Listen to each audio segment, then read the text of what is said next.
지금 이스라엘 백성을 맹인이라고 하시면서 하나님이 그 맹인들을 그들이 알지 못하고 보지 못하고 그들이 어디든지 잘 모르는 곳으로 인도하겠다는 그런 말씀이죠. 근데 그 일을 행하는 이유가 뭐냐면 내가 너희를 버리지 않기 위해서 이스라엘 백성을 제자리로 다시 여호와를 섬기는 신실한 백성의 자리로 인도하기 위해서 하나님은 그렇게 하시겠다는 거예요. 단순히 우리에게 좋은 거를 주시고 우리에게 잘해 주셔가지고 우리를 그냥 아유 오냐 오냐 괜찮아 잘하고 있어 이런 게 아니라 하나님 우리에게 심판주로 오셔서 우리를 보게 하신다는 거예요. 깨닫게 하신다는 거예요. 하나님 우리를 때려서라도 우리에게 전쟁을 일으키셔라도 우리를 포로로 끌고 가셔서라도 우리를 보게 하시겠다는 거예요. 하나님의 방법은 우리를 일으켜 세우시는 거예요. 비굴한 상태로 살지 않게 하시는 거예요.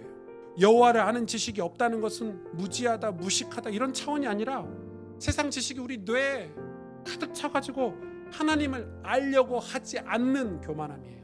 우리가 태어나 죽고 사는 세상이 전부이고 이게 기준이라면 우리는 세상의 것만 듣고 보고 살면 돼요.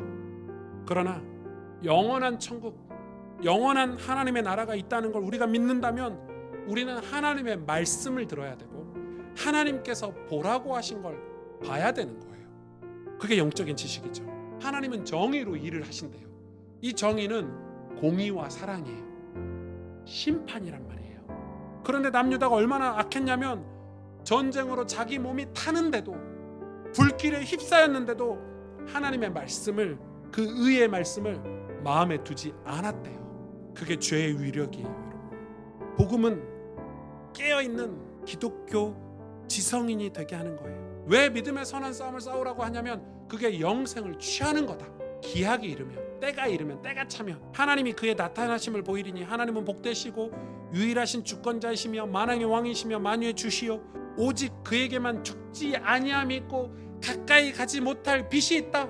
우리는 믿음을 가진 믿음의 사람들은 믿음의 선한 싸움을 싸우는데 멈추지 않아야 돼요. 우리가 성경을 공부하고 하나님을 아는 지식을 깨닫는데 그걸 노력을 해야 돼요. 배우고 확실한 일에 거하라. 뭘 배우고 확실한 일에 거하라고 얘기합니까? 이게 능력이죠. 여러분 배우지 않으면 확신할 수가 없어요. 예수님의 말씀을 듣도록 예수님의 관한 말씀을 듣도록 천국을 보도록 주신 게 성경이에요.